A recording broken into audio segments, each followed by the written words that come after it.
It's Craig and Richard here, and it's great to be with you again.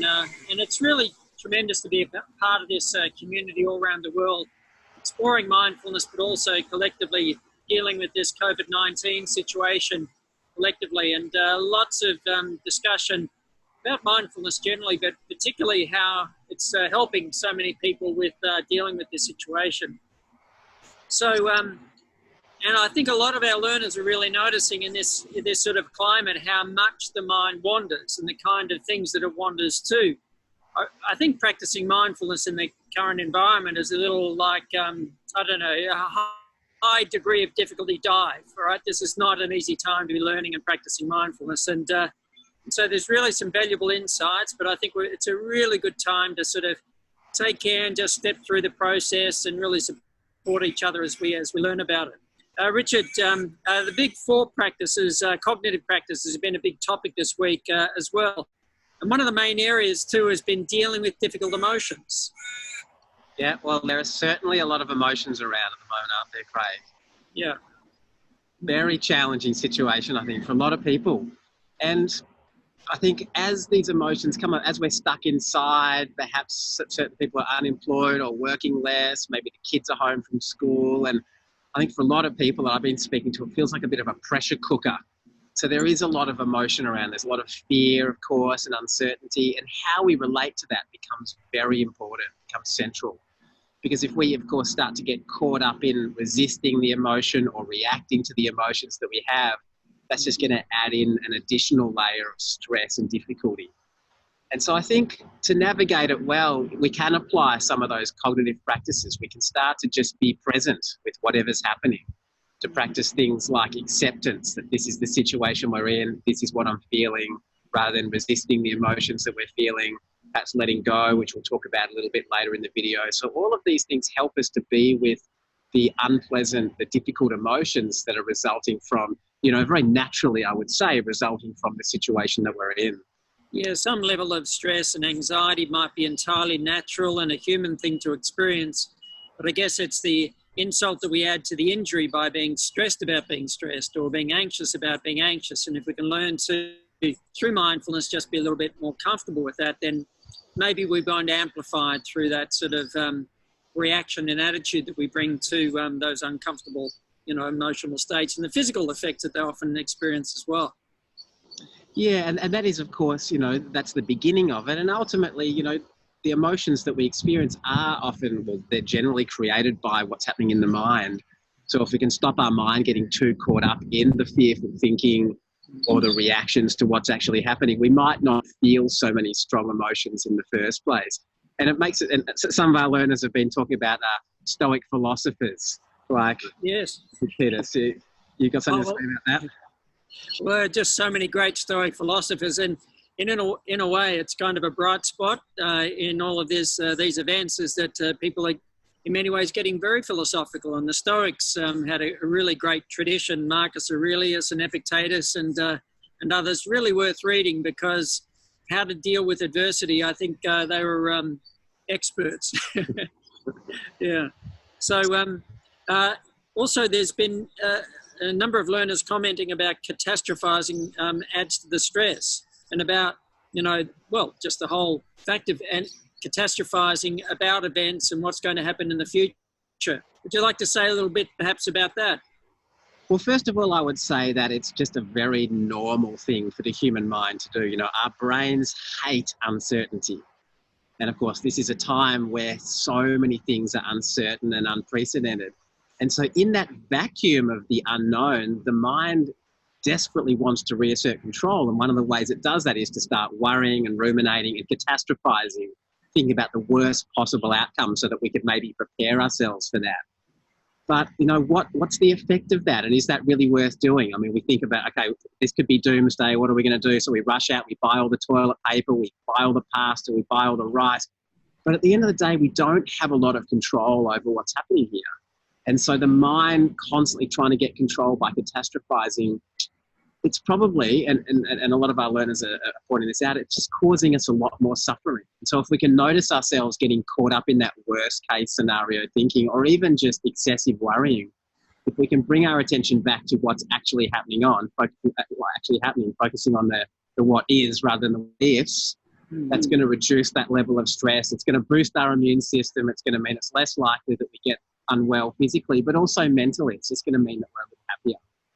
And I think it's one of the real paradoxes of control, as the anxious desire to be in control of things that we can't control presently creates a lot more tension than being able to feel comfortable with acknowledging there are things that we can't control. So in a funny kind of way, there's a greater sense of control of ourselves when we let go of the need to control everything that maybe is outside of our sphere of influence. Yes. Now, Craig, something else that's come up is letting go. Yeah. And I think one of the things that this COVID crisis has shown us is that things aren't in control in the way that we assume they are. We live under this assumption that everything's in control. We're in control of our lives. Society is just always going to run the way it's been running. And all of a sudden that rug gets pulled out from underneath us and we can't go to work, or we can't send our kids to school, or we can't function in the same way. You know, the health service is worried, of course, around the world. Health services worried that they're not going to be able to deal with this crisis, perhaps, might get sort of overwhelmed. And so all of a sudden we're face to face with this, just the fact that control's an illusion in a lot of ways. I mean, of course, we're in control of certain things in our lives, but a lot of it's just out of our control. And so some of our learners are noticing that this ability to let go of that assumption of control, to just allow things to be as they are, has been a way to experience a little bit more peace.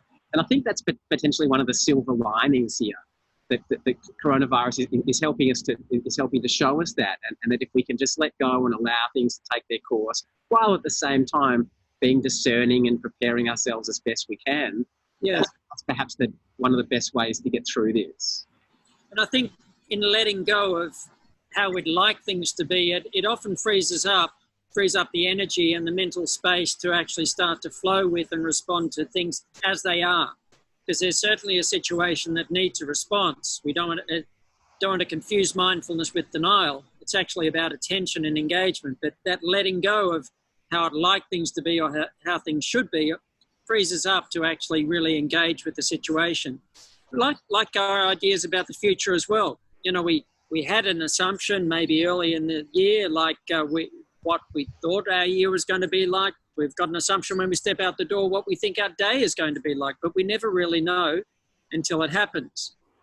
And if we just took our assumptions about the future as, well, they're just assumptions, we won't know until events unfold.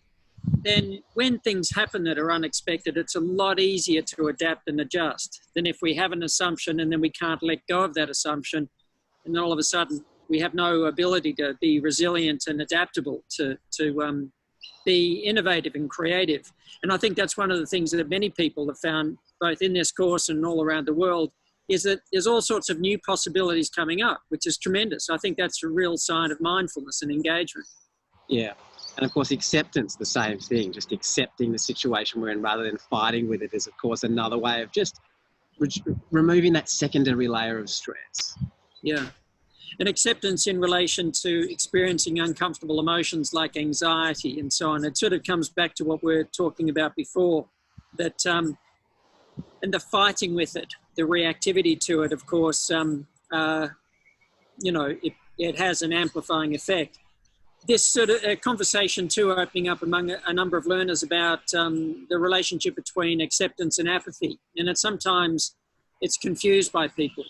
You know, an accepting attitude means the situation is what it is, but to be mindful means to engage with the situation.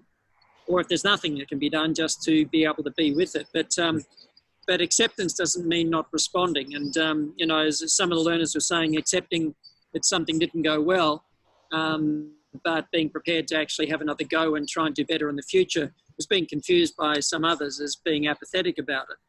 And we assume that being anxious and stressed about something is actually going to be better than being accepting about it. And I think that the real proof is in the pudding in many ways in terms of how we respond and learn from a situation and move on. Yeah, and of course, if we're able to accept what's happening, that actually frees us up to respond in often more appropriate ways, seeing the situation more clearly rather than seeing our resistances to it. Yeah. Now, we had some good discussion around the formal practice breath and body and sounds and so on. Some of our learners were finding very helpful. Definitely. And of course, this is a time when a lot of people have the time to meditate. So I guess that's another silver lining here, isn't it? Yeah. And a lot of our learners really enjoying it. Of course, it's hard to stop the mind wandering. Why is it so hard to stop the mind wandering, ask some of our learners? Well, I think, obviously the more we're trying to stop the mind from wandering, probably the more it's going to wander, because it's just the nature of the mind to wander. And if we're trying to stop that from happening, we end up focusing more on the thoughts themselves or creating mental tension that makes the mind more active. And actually, that's not really the point. The point is to just acknowledge that the mind wanders, and that's what happens, and to just allow that to happen, but to not get lost in it, to not react to it, to not get lost in the thoughts, and to keep the attention coming back to where we want it to be. So we can actually step out of that mental fight, that mental wrestling match. And what that tends to do is mean that the thoughts might continue, the worries, the anxious thoughts might continue, but we can just stay a little bit more present. And that's really the point of mindfulness. I think it's probably time for another dog metaphor too. The dog metaphors, it's like trying to stop the mind from wandering is a little bit like trying to chase a dog with a ball in its mouth. I don't know if any of our learners have ever done that. A dog's got a ball in its mouth and you come over to get the ball, and of course the dog runs off. And no matter how fast you run, the dog always stays a step or two in front of you, and it just shows you it's still got the ball. And the thing is, stop running after the dog, and in a way, stop running after the mind. Just sit on a seat, as it were, sit on a bench in the park. And it's not so much trying to stop the mind wandering as losing interest in the wandering of the mind. Just letting it run around, but just losing interest in engaging with that wandering. And like the dog, it eventually runs around a bit, and soon it comes over and it drops the ball at your feet. And the mind's a little bit like that. And so there's this difference between the frustration of trying to stop the mind wandering compared to just realizing we just don't have to be interested in or reactive to every wandering of the mind as it comes and goes. Yes, yeah. Now, Craig, another big topic in the week of the course we've just finished is technology. Previous runs of the course, obviously, we've been looking, a lot of people have been at work and noticing how technology is hijacking their attention, making it harder to focus, harder to be productive. But this is a time when a lot of people are at home and connecting with loved ones via Zoom or FaceTime or online.